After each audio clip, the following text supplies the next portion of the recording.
Mesdames et messieurs, où que vous nous suivez, bonjour ou bonsoir. Chers internautes, aujourd'hui nous allons parler de l'éducation non formelle et de l'éducation spéciale. L'angle choisi est donc la rentrée pédago-andragogique. Et pour en parler, nous avons reçu sur ce plateau Madame Antoinette Biangana, directrice de l'éducation non formelle et de l'éducation spéciale. Madame, bonjour. Bonjour, monsieur le journaliste. Soyez les bienvenus. Merci. Et deuxième invité, c'est monsieur Eric Macaire Thiessé, chef de service de secrétariat à la direction générale de l'alphabétisation et de l'éducation non formelle. Bonjour, monsieur Eric Macaire. Bonjour, monsieur le journaliste. Voilà. Donc, avec vous, nous allons parler de l'éducation non formelle. Comme j'ai dit dès le départ, que l'angle choisi ici est la rentrée pédago-andragogique. Alors, d'abord, de façon simple, qu'est-ce que l'éducation non formelle? Parce que nous allons d'abord définir ces concepts-là avant d'avancer. Madame la directrice. Merci, monsieur le journaliste. L'éducation non formelle, c'est cette éducation qui se fait en dehors du système éducatif formel. Je rappelle en passant que la loi scolaire de notre pays stipule que le système éducatif congolais a deux sous-secteurs. Nous avons le secteur éducatif formel qui s'occupe des enfants du préscolaire, primaire, collège et lycée. Et nous avons le système éducatif non formel qui s'occupe de ceux qui ont quitté le système scolaire formel, de ceux qui n'ont pas eu l'occasion d'y entrer, mais aussi des populations vulnérables et des enfants vivant avec handicap. Je cite là donc les malentendants, les malvoyants et les enfants avec handicap moteur.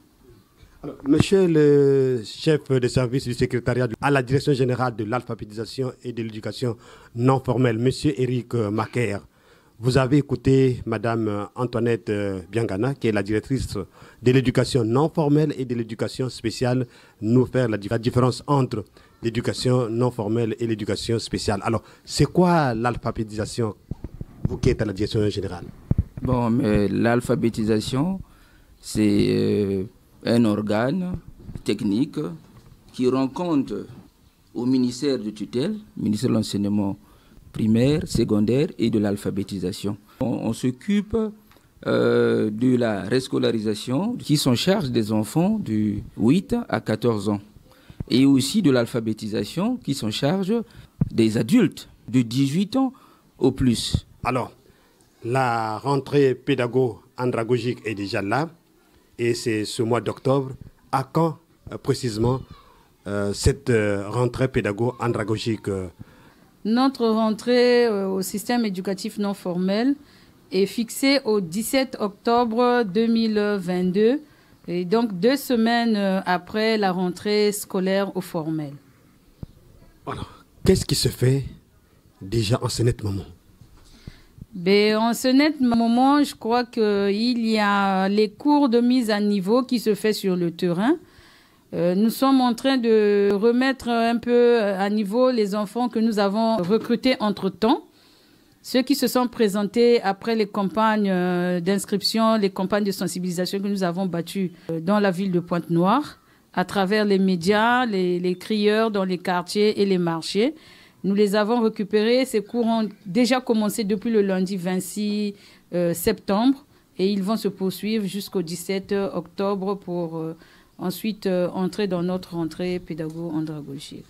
Et je rappelle donc aux internautes que Madame Antoinette Biangana et Monsieur Eric Macaire Thiessé sont en séjour à Pointe-Noire pour préparer la rentrée pédago-andragogique qui pointe à l'horizon. Alors, donc, Monsieur Thiessé, vous qui êtes vraiment à la direction générale de l'alphabétisation, alors peut-on connaître quand même les prouesses que réalise cette direction? La direction générale de l'alphabétisation et de l'éducation non formelle, les résultats en un mot, ça serait pour nous difficile de vous le présenter parce que quand nous recevons les apprenants dans nos centres de rescolarisation. Chacun arrive avec un objectif précis, avec un but donné. La formation des adultes. Ceux qui sont plus âgés, parfois, ils ont honte, ou bien peut-être honte. Ils ne veulent pas se présenter aux examens. Donc, c'est un peu difficile de vous parler de pourcentage en ce sens-là. Mais de ce que nous savons, nous présentons le travail aux apprenants qui veulent savoir lire, qui veulent savoir écrire et calculer. Et au finish, ils auront terminé leur formation. Par rapport au remerciement à leur niveau, on se dit que non, l'objectif est atteint. Je tourne encore du côté de Madame Antoinette Biangana, directrice de l'éducation non formelle et de l'éducation spéciale. Alors, Madame, les enfants qui veulent s'inscrire, que ce soit du côté des adultes, comment ça se passe? Quels sont les critères? Le seul critère, c'est que nous prenons tous ceux qui sont en dehors du système scolaire formel. Tous les enfants qui ne fréquentent pas une structure formelle, eh bien, nous les récupérons. Ils viennent, les inscriptions sont gratuites, la formation, elle est gratuite.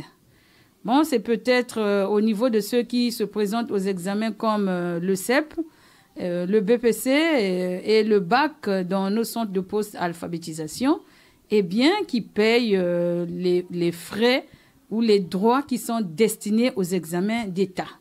Sinon, pour le reste, il n'y a aucun franc à verser. Mais, Madame la directrice, qui supporte le coût, la charge de ces enseignements? Ce sont des structures étatiques, donc c'est l'État qui supporte la charge. Mais quelle charge l'État supporte? C'est la charge des encadreurs. Ils supportent parce que nous avons des enseignants qui sont dans ces structures, qui sont payés au même titre que les enseignants de l'école primaire, en dehors bien sûr des bénévoles qui n'ont rien. Mais bon, pour le reste, c'est l'État qui prend la charge. Pour cette activité, l'État n'est pas seul. L'État devrait avoir un partenaire, non? Ah bon, vous voulez parler du projet d'insertion des enfants en dehors de l'école? Oui, pour cette activité, l'État n'est pas seul. Nous sommes appuyés par l'UNICEF. C'est l'UNICEF, d'ailleurs, qui a eu l'idée parce que le recensement, les enquêtes sont parties d'eux. C'est eux qui ont décelé qu'il y avait 26 005 enfants dans la rue à travers la République. Et alors, ils ont débloqué des fonds.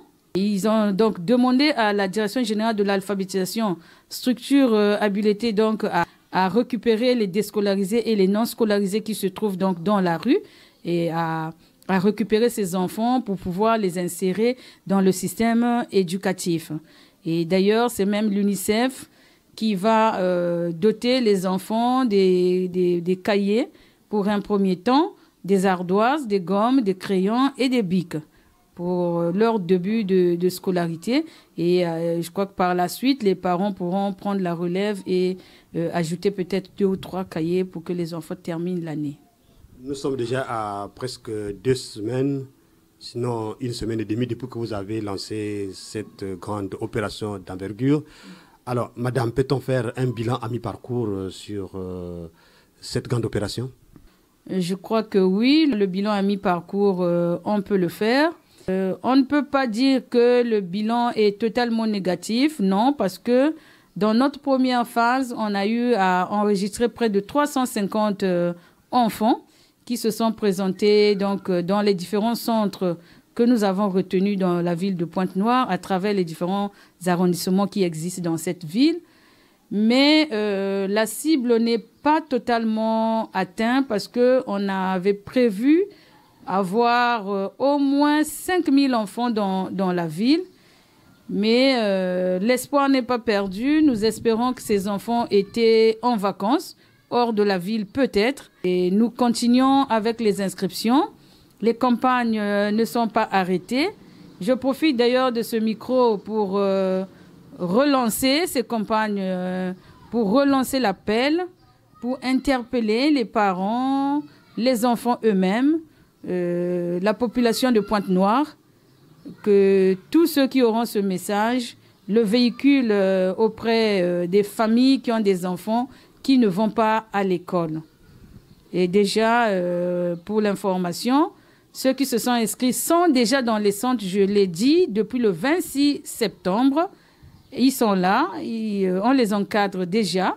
Ils ont déjà quelques notions à leur portée. Question de réchauffer un peu les mémoires qui avaient longtemps abandonnées.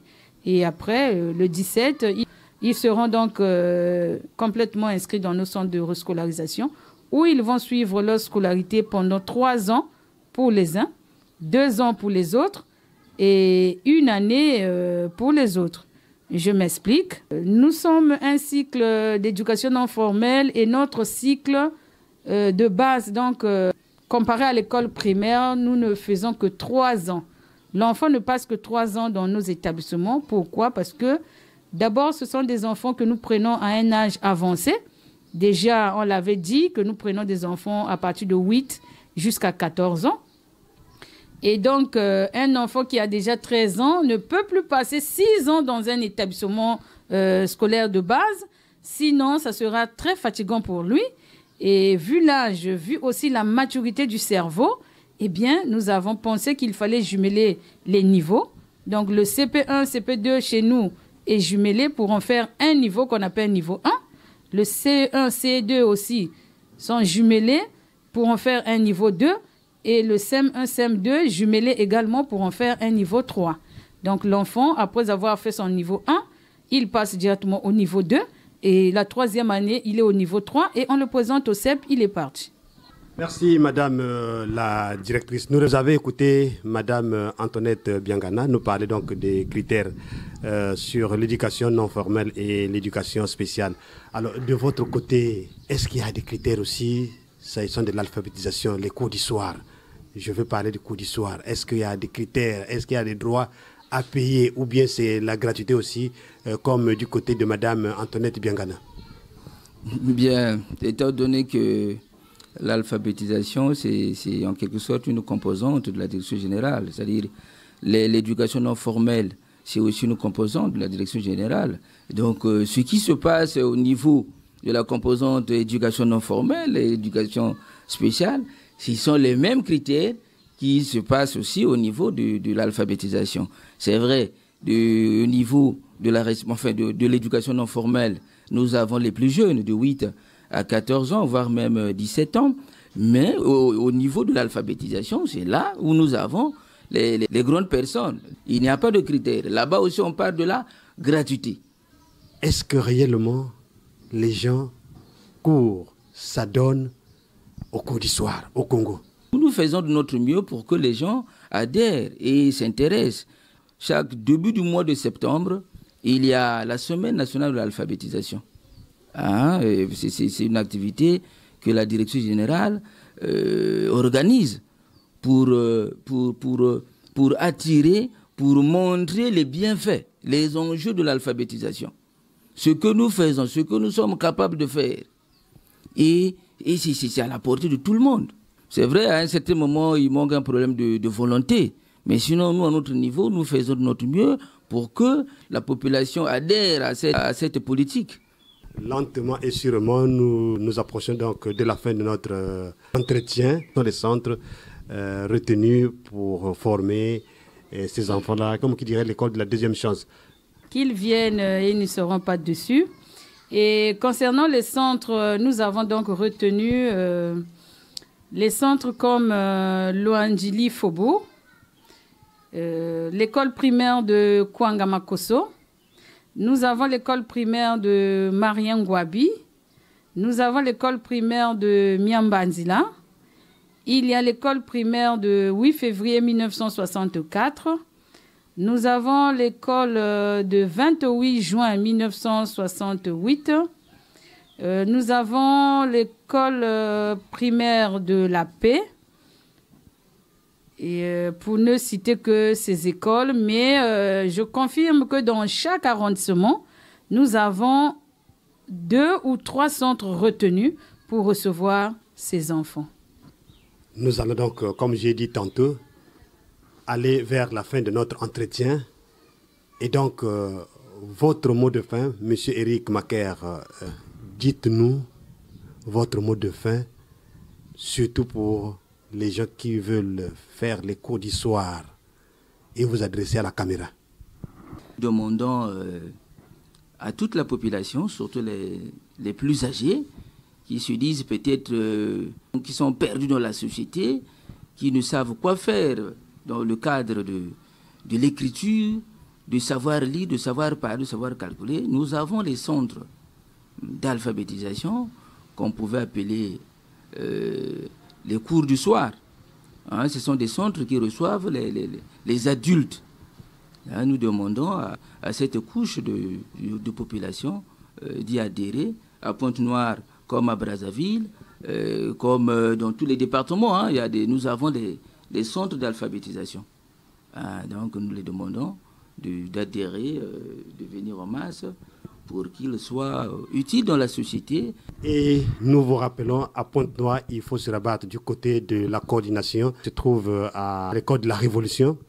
Et donc, du côté de Madame Antoinette Biangana, la directrice d'éducation non formelle et de l'éducation spéciale, le temps de conclure, tout en passant vos numéros aux internautes.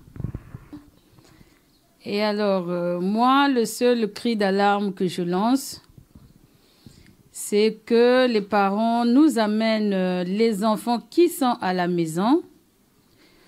Les parents qui n'arrivent pas à payer les écoles privées ni les frais qu'on demande dans les écoles primaires, qui les amènent dans les centres de rescolarisation. Nous les attendons. On ne veut plus des enfants dans la rue qui ne vont pas à l'école pendant que les autres y sont. Qu'ils viennent nombreux, il y a de la place pour tout le monde. En ce qui concerne mes contacts téléphoniques, mon numéro public est le 06 661 07 61. Nous étions en train de parler de la rentrée pédago-andragogique. C'est connaître quel est le jour les jeunes enfants qui avaient raté leur scolarisation pourraient donc aller s'inscrire et démarrer les cours.